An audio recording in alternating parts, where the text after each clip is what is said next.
Taj Mahal, Qutub Minar, ಎಫಿಲ್ tower ಅಷ್ಟೇ ಯಾಕೆ ನಮ್ಮ ರಾಜ್ಯದಲ್ಲಿರುವಂತಹ ಹಂಪೆ, ಹಳೆಬೀಡು ಹಾಗೂ ರಾಜ್ಯ ರಾಜಧಾನಿಯಲ್ಲಿರುವ ವಿಧಾನಸೌಧ ಇವೆಲ್ಲವನ್ನೂ ನೋಡಿದ್ದೀರಾ? ಹೋಗ್ಲಿ, ಇದ್ರ ಬಗ್ಗೆ ತಿಳ್ಕೊಂಡಿದ್ದೀರಾ? ಅರೆ ಇದೇನಿದು, ಏನೋ ಅದ್ಭುತ ಉಪಾಯವನ್ನ ಹೇಳ್ತೀವಿ ಅಂತಂದೋರು ಇದೇನಿದು ಇತಿಹಾಸ ಹೇಳ್ತಾ ಇದ್ದಾರಲ್ಲ ಅಂತ ನೀವು ಅನ್ಕೊಳ್ತಾ ಇದ್ದೀರಾ? ನೀವು ಪೂರ್ತಿ ವಿಡಿಯೋನ ನೋಡೋ ತನಕ ನಾವು ಏನ್ ಹೇಳೋದಕ್ಕೆ ಹೊರಟಿದ್ದೀವಿ ಅನ್ನೋದು ನಿಮಗೆ ಅರ್ಥ ಆಗಲ್ಲ. ಅಸಲಿಗೆ ಈಗ ನಾವು ಈ ಅದ್ಭುತ ಕಲಾಕೃತಿಗಳ ಬಗ್ಗೆ ಯಾಕೆ ಹೇಳ್ತಾ ಇದ್ದೀವಿ ಅಂತಂದ್ರೆ, ಇವೆಲ್ಲ ಒಂದೆರಡು ದಿನದಲ್ಲಿ ಕಟ್ಟಿರೋದಲ್ಲ. ಹಲವಾರು ವರ್ಷಗಳ ಕಾಲಾವಧಿಯಲ್ಲಿ ಸಾವಿರಾರು ಕಾರ್ಮಿಕರು ಹಗಲು ರಾತ್ರಿ ಅನ್ನದೇ ಪರಿಶ್ರಮ ಹಾಕಿದ ಮೇಲೆನೆ ಈ ಅಪರೂಪದ ಕಲಾಕೃತಿಗಳು ತಲೆ ಎತ್ತಿ ನಿಂತಿರೋದು. ಹಾಗೇನೆ ಇವತ್ತು ನಾವು ಯಾವ ಯಾವ ಉಪಾಯಗಳನ್ನ ಹೇಳ್ತೇವೆಯೋ ಅದೆಲ್ಲವೂ ಕೂಡ ಒಂದೋ ಎರಡೋ ದಿನಗಳಲ್ಲಿ ಫಲ ಕೊಟ್ಟು ಬಿಡಬೇಕು ಅನ್ನೋ ನಿರೀಕ್ಷೆ ಮಾತ್ರ ಮಾಡೋದಕ್ಕೆ ಹೋಗ್ಬೇಡಿ. ದೃಢ ಮನಸ್ಸಿನಿಂದ ನಂಬಿಕೆ ಇಟ್ಟು ಮಾಡಿ. ಆಗ ನೋಡಿ ನಿಮ್ಮ ಜೀವನದಲ್ಲಾಗೋ ದೊಡ್ಡ ದೊಡ್ಡ ಬದಲಾವಣೆ ಏನೇನು ಅಂತ. ಕಷ್ಟಗಳು ಮನುಷ್ಯನಿಗೆ ಬರದೆ ಮರಕ್ ಬರುತ್ತಾ ಹೀಗಂತ ದೊಡ್ಡವರು ಆಗಾಗ ಹೇಳ್ತಾರೆ. ಈ ಮಾತೇನೋ ನಿಜ. ಆದ್ರೆ ಕಷ್ಟಗಳು ಸಾಲು ಸಾಲಾಗಿ ಬಂದ್ರೆ ಮನುಷ್ಯ ಅದವನು ಹೇಗ್ ತಾನೇ ತಡ್ಕೊಳ್ತಾನೆ? ಬಳಲಿ ಬೆಂಡಾಗ್ ಹೋಗ್ತಾನೆ. ಹಾಗಂತ ನೀವು ಮಾತ್ರ ಕಷ್ಟಗಳ ಸುಳಿಯಲ್ಲಿ ಸಿಕ್ಕಾಕೊಂಡು ನರಳ್ತಾ ಇದ್ದೀರಾ ಅಂತ ಅನ್ಕೋಬೇಡಿ. ಎಲ್ರೂ ಜೀವನದ ಅನೇಕ ಹಂತಗಳಲ್ಲಿ ಕಷ್ಟಗಳನ್ನ ಎದುರಿಸ್ತಿರ್ತಾರೆ. ಎಷ್ಟೋ ಜನರಿಗೆ ಪರಿಹಾರ ಹೇಳುವ ಜ್ಯೋತಿಷಿಗಳಿಗೂ ಕಷ್ಟಗಳು ಬೆಂಬಿಡದೆ ಕಾಡ್ತಾ ಇರುತ್ತೆ. ಉದಾಹರಣೆಗೆ, ಹೇಗೆ ರೋಗಗಳಿಗೆ ಮದ್ದನ್ನ ಕೊಡುವ ವೈದ್ಯನೂ ಅನಾರೋಗ್ಯಕ್ಕೆ ಒಳಗಾಗ್ತಾನೋ ಅದೇ ರೀತಿ ಪ್ರತಿಯೊಬ್ಬರೂ ಅನಾರೋಗ್ಯದ ಸಮಸ್ಯೆ, ಉದ್ಯೋಗದಲ್ಲಿ ಸಮಸ್ಯೆ, ದುಡ್ಡು ಕಾಸಿನ ಸಮಸ್ಯೆ, ದಾಂಪತ್ಯದಲ್ಲಿ ಕಲಹ, ಮಕ್ಕಳ ವಿದ್ಯಾಭ್ಯಾಸದಲ್ಲಿ ಚಿಂತೆ, ವ್ಯಾಪಾರದಲ್ಲಿ ನಷ್ಟ, ಹೀಗೆ ಇನ್ನು ಅನೇಕ ಸಮಸ್ಯೆಗಳು ಕಾಡ್ತಾ ಇರುತ್ತೆ. ಹೇಗಾದ್ರೂ ಸರಿ, ಇವೆಲ್ಲದರಿಂದ ಪಾರಾದ್ರೆ ಸಾಕು ಅನ್ನೋದು ಎಲ್ಲರ ಆಸೆ ಆಗಿರುತ್ತೆ. ಅದಕ್ಕೆ ದೇವ್ರ ಬಳಿ ಪರಿಪರಿಯಾಗಿ ಬೇಡ್ತಾನೆ.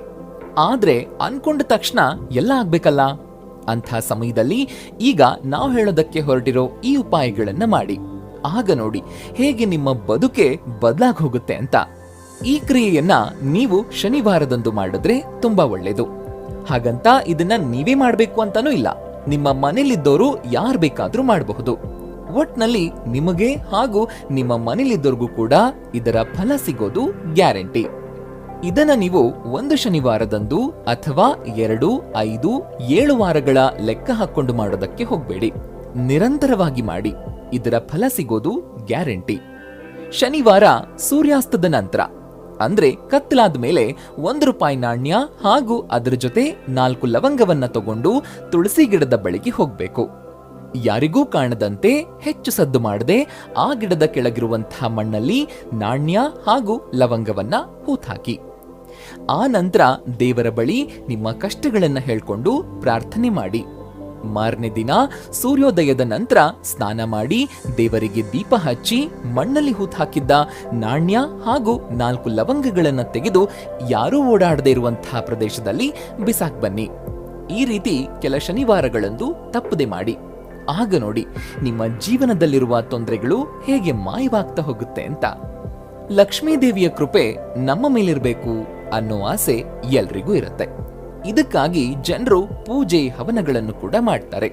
ಜೊತೆಗೆ ಕಷ್ಟಪಟ್ಟು ಆಸ್ತಿ ಅಂತಸ್ತನ್ನು ಕೂಡ ಮಾಡ್ತಾರೆ. ಆದ್ರೂ ಕೆಲವೊಮ್ಮೆ ಹಣಕ್ಕೆ ಸಂಬಂಧಿಸಿದ ಸಮಸ್ಯೆಗಳು ಒಂದಾದ್ಮೇಲೊಂದು ಹುಟ್ಕೊಳ್ತಾ ಹೋಗ್ತಿರತ್ತೆ. ಕಣ್ಮುಂದೆಯೇ ಇದ್ದಿದ್ದೆಲ್ಲವೂ ಕೂಡ ಹಿಮದಂತೆ ಕರಗ್ತಾ ಹೋಗ್ಬಿಡತ್ತೆ. ನಿಮಗೂ ಇಂಥ ಅನುಭವ ಆಗ್ತಿದ್ದಲ್ಲಿ ಒಣಗಿದ ತುಳಸಿ ಎಲೆಗಳು ನಿಮಗೆ ತುಂಬಾ ಸಹಾಯ ಮಾಡಬಲ್ಲವು. ಹೌದು, ತುಳಸಿಯ ಒಣ ಎಲೆಗಳ ಪರಿಹಾರದಿಂದ ನಿಮ್ಮ ಹಣಕಾಸಿನ ಸಮಸ್ಯೆ ಅಂತ್ಯವಾಗಬಲ್ಲದು. ತುಳಸಿಯ ಕೆಲ ಒಣ ಎಲೆಗಳನ್ನ ತಗೊಳ್ಳಿ. ಅದನ್ನ ಕೆಂಪು ಬಟ್ಟೆಯಲ್ಲಿ ಸುತ್ತಿಟ್ಟು ಕೊನೆಗೆ ಅದನ್ನ ನೀವು ಹಣ ಇಡುವಂತಹ ಸ್ಥಳದಲ್ಲಿ ಇಟ್ಬಿಡಿ. ಇದರೊಂದಿಗೆ ಲಕ್ಷ್ಮೀ ದೇವಿಯ ಆಶೀರ್ವಾದ ನಿಮ್ಮ ಮೇಲಿರುತ್ತೆ. ಹಾಗೇನೆ ನಿಮಗೆ ದುಡ್ಡಿನ ಸಮಸ್ಯೆ ಇದ್ದಲ್ಲಿ ಅದು ಕೂಡ ಚಿಟಿಕೆ ಹೊಡೆಯುವಷ್ಟರಲ್ಲಿ ಸುಲಭವಾಗಿ ದೂರ ಆಗ್ಬಿಡುತ್ತೆ. ಕೇಳಿಸ್ಕೊಂಡ್ರಾ? ನೀವು ಈ ಎಲ್ಲ ಉಪಾಯಗಳನ್ನ ಶ್ರದ್ಧೆ, ಭಕ್ತಿ, ನಂಬಿಕೆಯಿಂದ ಪಾಲಿಸ್ತಾ ಹೋಗಿ ಸಾಕು. ಇನ್ನು ಮುಂದಿನ ಉಪಾಯದತ್ತ ಗಮನ ಕೊಡಿ. ಇದರಿಂದಲೂ ನೀವು ಒಳಿತನ್ನ ಕಾಣೋದು ನಿಶ್ಚಿತ. ಅದಕ್ಕೆ ನೀವೇನ್ ಮಾಡ್ಬೇಕು ಅಂತಂದ್ರೆ, ಪ್ರತಿನಿತ್ಯ ತುಳಸಿ ಎಲೆಯೊಂದನ್ನ ನಿಮ್ಮ ಪರ್ಸ್ನಲ್ಲಿ ಇಟ್ಕೊಳ್ಳಿ.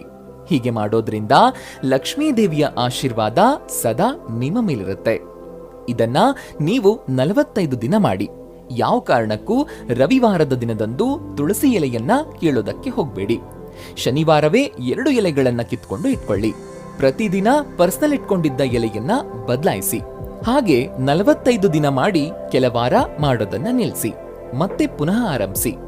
ಇದೆಲ್ಲದರ ಜೊತೆಗೆ ತುಳಸಿ ಗಿಡಕ್ಕೆ ಪ್ರತಿನಿತ್ಯ ನೀರು ಹಾಕಿ ತುಪ್ಪದ ದೀಪವನ್ನ ಹಚ್ಚೋದನ್ನ ಮರಿಬೇಡಿ. ಹೀಗೆ ಮಾಡ್ತಾ ಇದ್ದಲ್ಲಿ ನಿಮ್ಮ ಮನೆ ಸಂಪದ್ಭರಿತವಾಗಿರುತ್ತೆ. ಕೆಲವೊಮ್ಮೆ ನೀವು ಯಾವ ಕೆಲಸಕ್ಕಾದ್ರೂ ಮುಂದಾಗಿದ್ರೆ ಅಲ್ಲಿ 108 ವಿಘ್ನಗಳು ಎದುರಾಗ್ತಾ ಇರುತ್ತೆ. ಅದಕ್ಕೆ ಕಾರಣ ನಿಮ್ಮ ಮನೆಯಲ್ಲಿ ಆವರಿಸಿಕೊಂಡಿರುವಂತಹ ನೆಗೆಟಿವ್ ಶಕ್ತಿ. ಅದ್ರ ಜೊತೆ ನಿಮ್ಮ ಕುಂಡಲಿಯಲ್ಲಿರುವ ಚಂದ್ರ ಚಲನವಲನ ನಿಧಾನಗತಿಯಲ್ಲಿ ಸಾಗ್ತಾ ಇರ್ತಾನೆ. ಅದಕ್ಕೆ ನೀವು ಮಾಡಬೇಕಾಗಿರೋದು ಇಷ್ಟೇ: 2 ಲವಂಗಗಳನ್ನ ತಗೊಳ್ಳಿ, ಅದನ್ನ ಕರ್ಪೂರದ ಬೆಂಕಿಯಲ್ಲಿ ಸುಟ್ಟುಬಿಡಿ. ಅದರಿಂದ ಉಂಟಾದ ಕಪ್ಪು ಮಸಿಯನ್ನ ಪ್ರತಿನಿತ್ಯ ತಿಲಕದಂತೆ ಹಚ್ಕೊಳ್ಳಿ. ಆಗ ನೋಡಿ ಎಂಥ ಚಮತ್ಕಾರ ಆಗುತ್ತೆ ಅಂತ.